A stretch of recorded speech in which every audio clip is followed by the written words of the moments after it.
Today we're speaking to Mark Ragan, who is a massive boxing fan and enthusiast who's dipping his toe in the water as a boxing trainer at the Midlands Boxing Academy and helping out the amateurs and professionals. Hello Mark. Good morning, John. Right Mark, tell us a bit about your background as a boxing person. Well, I used to train as a youth at Finchley Boxing Club in North London. Kind of gave that up, started working in the city and then moved around the world. But then past 5 years, taking it up again. And then realising that I'll never cut it as a boxer, I decided that it'd be better to help train boxers. I mean, my background was in conditioning. I used to be a time trialist in cycling, and I was a sponsored athlete, so I was at an elite level at that.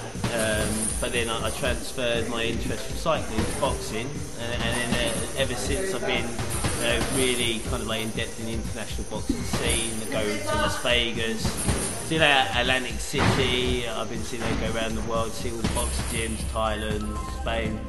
And from then I've come to sunny Birmingham, and I've ended up in Mr. Pig's gym, and obviously seeing him work with boxers and stuff like that, I've decided to try and elaborate on that, try and look and learn from him, and obviously have my own take on boxing training as well.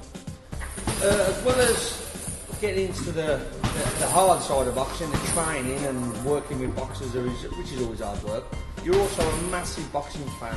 Could you speak to us about your favourite British boxer, favourite world boxer, and also your favourite all-time boxer?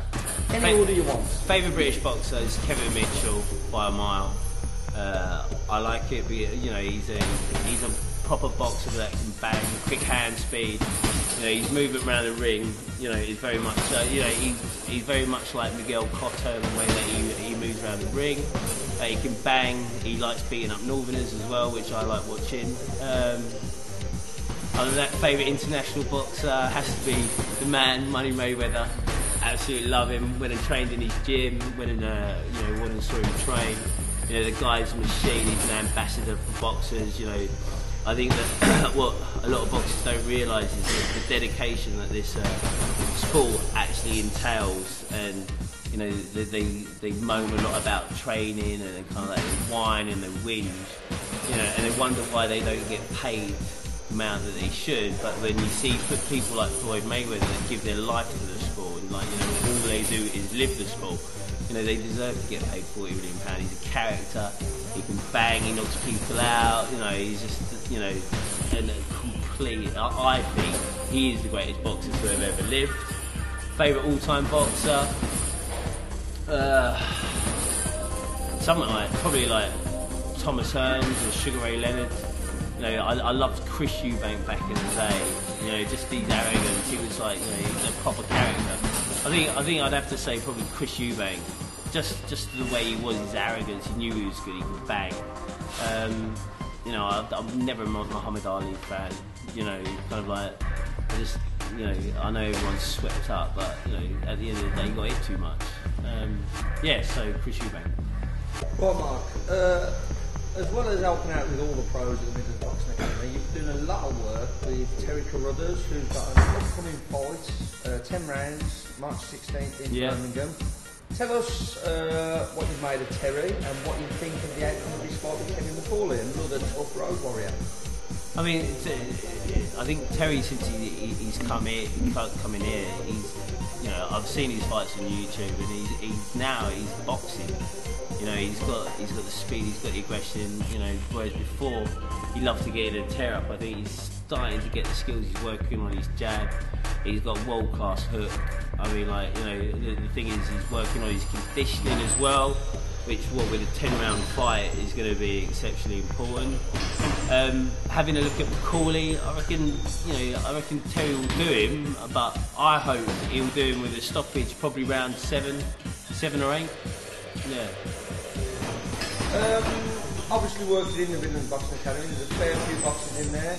Anything you wanted to talk about the Midlands Boxing Academy's professional growing and the amateurs that you've seen? Just make you think. I think that they've got a great range of professionals now. You know what with Peter Vaughan, they've got loads of boxers in the light middle, in the middleweights. You know, you've got Max with a British title, which all he has to do is do the job again and not Brian Rose out like he did before. Chella Render's back boxing. You know, John's actually got him boxing, and he's not going to be famous anymore for getting knocked out at the same time as Paul Samuels. You know, Peter Vaughan. Peter Vaughan looks really good. He looks very exciting prospect. You've got Sullivan. He's got world-class boxing skills. I reckon. You know, he's really boxing. He's one for the future.